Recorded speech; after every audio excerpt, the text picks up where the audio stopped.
अस्सलाम वालेकुम, I welcome you to my channel psychology guide. I hope everybody is fine. जैसा कि मैं आपको अपने लास्ट लेक्चर में सर्वे मेथड के बारे में बता रही थी कि सर्वे मेथड एक्चुअली जो हमारा है सेल्फ रिपोर्टेड डाटा होता है। इसके अंदर आपको एक क्वेश्चन दिया जाता है, आपने वो क्वेश्चन फिल करना होता है रिगार्डिंग टू द फीलिंग जो आपको लगता है कि आपके अंदर कैरेक्टरिस्टिक्स मौजूद होती हैं। सर्वे मेथड के अंदर मैं आपको उसकी टाइप्स बता रही थी। हमारे पास 2 टाइप्स ऑफ सर्वे मेथड्स हो सकते हैं। Number 1 cross sectional and the longitudinal studies. जब हम बात करते हैं क्रॉस सेक्शनल, अब दोनों वर्ड क्रॉस और सेक्शनल को अलग करके देखें। जो सेक्शनल है एक्चुअली वर्ड निकला है सेक्शन से।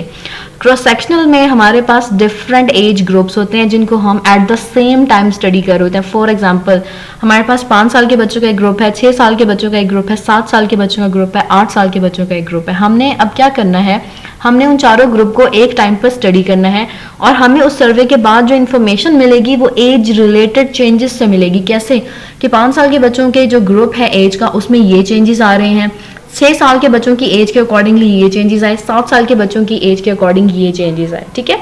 जब हम बात करते हैं लॉन्गिट्यूडनल स्टडीज की, लॉन्गिट्यूडनल रिसर्च मेथड में हमारे पास सिर्फ एक ग्रुप होता है जिसको हमने लंबे अरसे तक स्टडी करना होता है for the longer period of a time.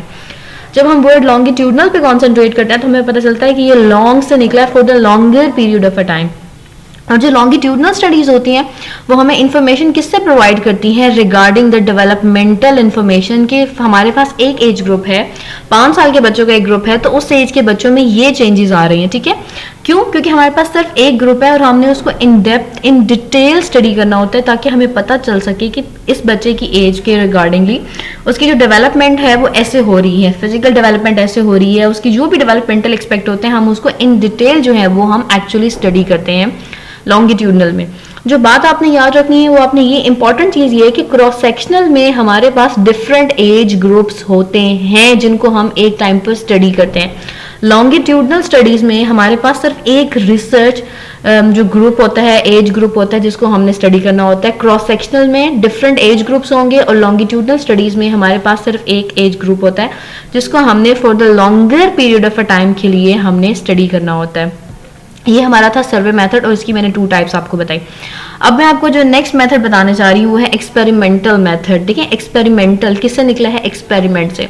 हम कोई भी एक्सपेरिमेंट क्यों करते हैं, कॉज एंड इफेक्ट रिलेशनशिप जानने के लिए। What is cause and effect means कि कोई ना कोई काम होता है उसकी कोई ना कोई कॉज जरूर होती है, इसलिए हम जो है एक्सपेरिमेंटल स्टडीज इसलिए कंडक्ट करते हैं to know about the cause and effect relationship. और एक्सपेरिमेंटल मेथड में हमारे पास जो मेन चीज इंपॉर्टेंट है उसके अंदर हमारे पास variables are very important. We have 2 variables, एक इंडिपेंडेंट वेरिएबल होता है और एक डिपेंडेंट वेरिएबल होता है हमारे पास एक्सपेरिमेंटल मेथड में। In experimental method we have 2 variables, independent variable and dependent variable. हम पहले डिस्कस करते हैं इंडिपेंडेंट वेरिएबल का। देखिए independent variable something which is independent, जो कि किसी और के ऊपर डिपेंड नहीं कर रही। एक और चीज आपने याद रखनी है कि इंडिपेंडेंट वेरिएबल को रिसर्चर जो है वो चेंज करता है। रिसर्चर इंडिपेंडेंट वेरिएबल को चेंज कर सकता है, ना कि डिपेंडेंट वेरिएबल को। क्यों? क्योंकि इंडिपेंडेंट वेरिएबल खुद डिपेंडेंट है किसी के ऊपर नहीं, वो खुद इंडिपेंडेंट है।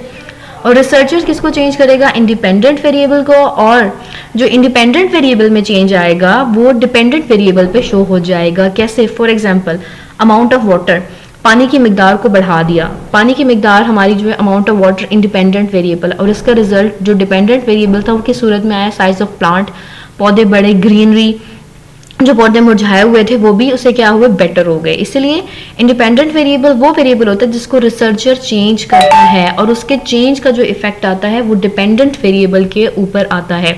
हमारे पास एक्सपेरिमेंटल मेथड में 2 और चीज़ें इंपॉर्टेंट होती हैं, वो है ट्रीटमेंट ग्रुप और कंट्रोल ग्रुप।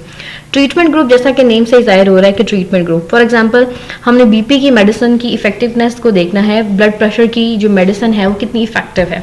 हम क्या करेंगे, हमारे पास 2 ग्रुप हैं, एक ट्रीटमेंट ग्रुप है और एक कंट्रोल ग्रुप है। हम जो ट्रीटमेंट ग्रुप होगा हम उसको ओरिजिनल मेडिसिन देंगे बीपी की, और जो हमारे पास सेकेंड ग्रुप है कंट्रोल ग्रुप, हम उसको फेक मेडिसिन यानी कि प्लेसिबो देंगे।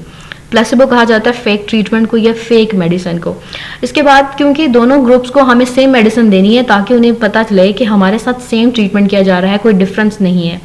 इसी तरह इन द एंड हम क्या करेंगे, ट्रीटमेंट ग्रुप के जो लोग हैं उनको और कंट्रोल ग्रुप के जो लोग हैं उनको आपस में जो है हम ऑब्जर्व करेंगे, उनकी हम जो रिकॉर्डिंग्स होंगी इसको रिकॉर्ड करेंगे, देन उसके बाद हम उनके जो रिजल्ट्स है वो इंटरप्रेट करेंगे। आपने एक बात याद रखनी है कि कंट्रोल ग्रुप को फेक ट्रीटमेंट यानी कि प्लेसिबो दिया जाता है। थैंक्स फॉर वॉचिंग एंड अल्लाह हाफिज़।